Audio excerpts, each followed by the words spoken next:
What is going on, guys? Jack here, and welcome back to another Football Manager Simulates. And today we have FM 2020 with David Moyes at Everton. Yes, the Scot is the favourite to, take interim charge of Everton. At the time of recording, Marco Silva has just been sacked. And today we are going to see how Moyes might get on his return to Everton. Of course, if we just look at his milestones, he had an extended period in charge of Everton back until 2013. Of course, kind of infamously took the Manchester United job. Since then, he's got around a little bit, hasn't he? And well, now he is expected to take interim charge of Everton. So we're going to see how he gets on with them here in FM20. You can see their media prediction is 7th. Going to be big expectations on their shoulders.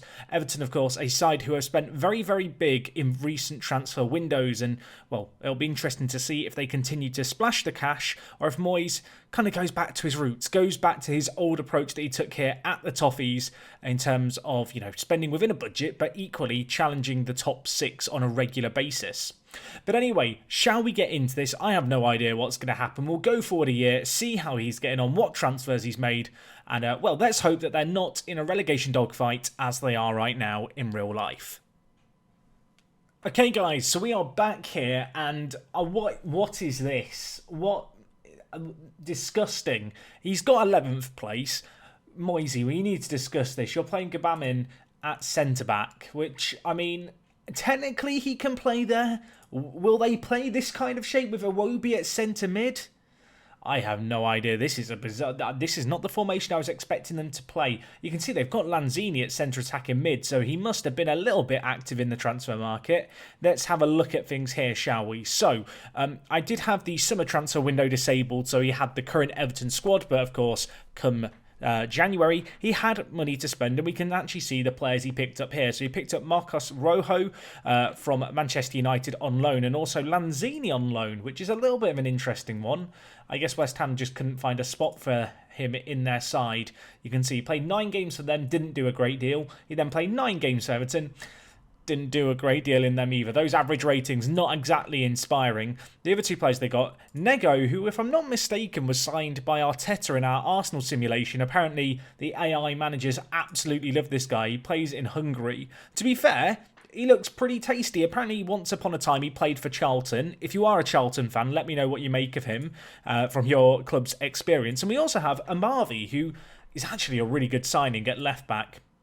Interesting, though, that they perhaps elected to sign a left-back. They only spent £7.5 million on him, but I would consider that one of their stronger positions, although you can see here, looking at it, Luca Digne out with a Achilles tendon injury for a very, very long period of time. So perhaps they got a little bit of, bad luck when it comes to the injuries. It looks like they might have been battling with things a little bit. Who was getting the goals for them? It was Sigurdsson, who got 10 goals in 47 games. So he did very, very well. I say he did very well. It's on kind of a scale. They've come 11th. That is an underperformance, to be clear. But yeah, Sigurdsson had the most goals. Andre Gomez got most assists. Of course, he is a player who's been a little bit unfortunate. That's kind of an understatement. But in this universe, he's done okay. That average rating really isn't that great. I can't help but feel like this is him sabotaging himself. Let's have a look at the Premier League past positions. Where have Everton been this year? Were they ever in contention at the top? Well, to be fair, actually, for a period here, they were around 7th place, and then they signed the players that they did in January and fell off the pace. But it looks like they were always kind of comfortable. They weren't ever in the relegation dogfight. I say that, actually. For the first 4 game weeks, they didn't start so great. They lost to Tottenham 4-0, drew against Liverpool, drew against Burnley, then lost against Manchester United. And from there, they cracked on. Let's have a look. How did Everton do in cup competition? So in the EFL Cup, they lost to Charlton. Oh dear.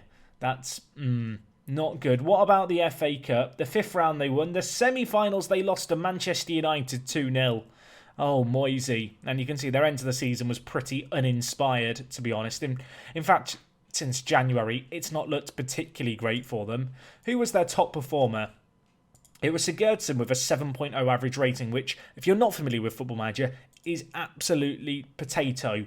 Richarlison only played 23 games, but he got 27 goals. No, he didn't. He got 7 goals. I'm wondering, did he get some injuries? It looks like he had a few minor injuries, but for whatever reason, he wasn't played too much. Moyes Keane, who I know a lot of Everton fans were particularly excited about when they signed him this year, he got 4 goals in 12. So again, not particularly inspiring, and that's perhaps putting it kindly here at Everton for Moyes. He's not done so great so far. He's content with life at the club he loves. Will he still be content when we come back after his second season? Let's go forward and find out. I have, expectations that he has to step up or he could be in danger. The good news is, Everton fans, you're not playing a rubbish formation. The bad news for... I was about to say the bad news for David Moyes fans. Are there any David Moyes fans in the house? Let me know. He's not here. He's gone, which is probably for the better, given what we've seen. They've brought in Jesse Marsch, who, if I'm not mistaken, is Salzburg manager in real life. We can have a look at his milestones here. Yes, so he is Salzburg manager, or is he Salzburg manager in real life? Maybe I'm wrong. Either way, he's managed Salzburg here. Maybe I was getting him confused with one of the other Red Bull clubs. Anyway, you can see here, he is Salzburg manager. I just don't know my dates, apparently. They finished 9th this year, and he joined them in December. So that is a very early sacking. Everton's media prediction was 8th. They've fallen way short of those expectations. If we look at past league positions, oh dear, I'm going to assume he was sacked around here. And they were in 12th or 13th, which actually, compared to last year, wasn't that bad. That's kind of where they were last year, but I guess expectations were higher. Perhaps Moyes was given some money in the market. Things started well for them. They beat Wolves, they beat Nottingham Forest, they beat Norwich. They were in second. He was loving life.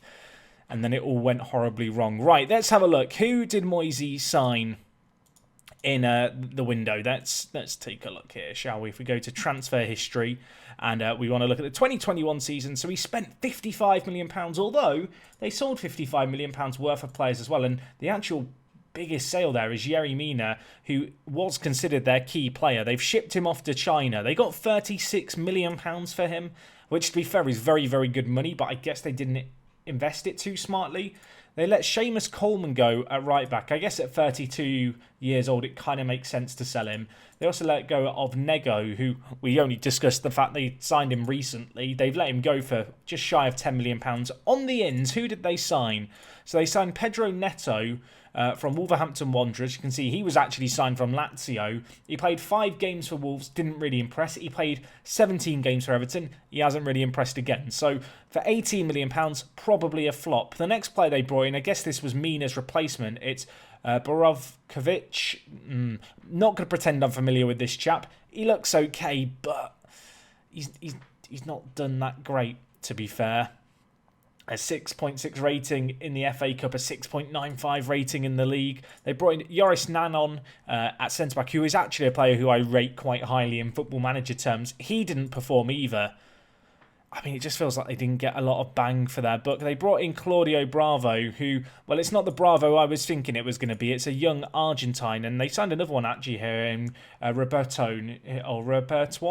I don't know Argentinian, so yeah. Help me. He plays for Vélez. Very good player in Football Manager. I've come across him a few times. He looks solid. Is he good enough for Everton?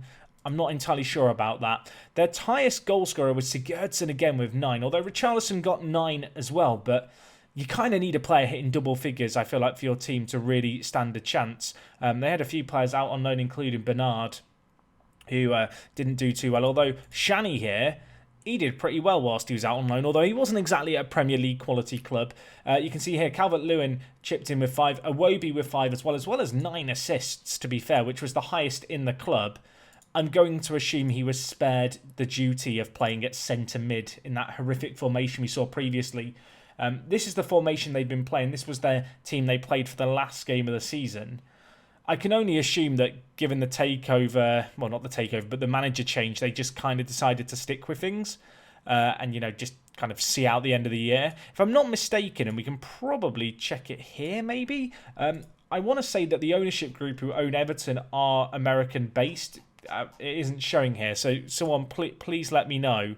But yeah, I'm 99.9% sure the ownership group are American, which might explain why Marsh got the job, although it looks like he's done quite well at his previous places.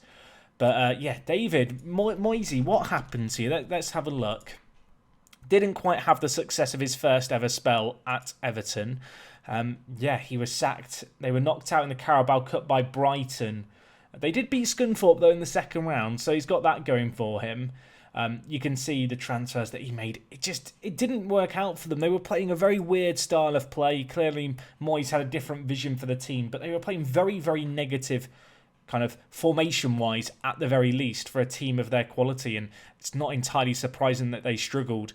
I do wonder if there's a risk that if Moyes does take the Everton job, because at least at the time of recording he hasn't, it could potentially tarnish the reputation he has at Everton, and given his recent managerial ventures, you kind of have to wonder if that legacy he has at Everton from the 9 or 10 years he spent there is kind of really what holds him in high esteem, at least when it comes to English football fans. But anyway, that's what happened here in Football Manager. If you're an Everton fan, do let me know who would you like to see take over your club, be it in the short term or longer term. If you enjoyed this video, guys, as always, do drop a like on it. It is massively, massively appreciated. If this is your first time here and you've somehow got to the end of the video and you're now listening to me say this, hit the subscription button, hit that notification bell. We have loads of videos like this one coming your way. Recently, we've had Neil Warnock at Barcelona, if you want to know what might happen there. We've had Pep Guardiola in the non-league, Mbappe in the non-league. Got a couple of videos on the horizon, though, including the Patreon-backed one, which is currently in a poll, but at least at the time of kind of recording this, it looks like next week we're going to have Barcelona and Real Madrid in the Premier League, which could be very, very interesting indeed. But anyway, that is all from me today, guys. Thank you so much for watching, as always. It is me, Jack, and I'll talk to you guys in a bit. I'm out.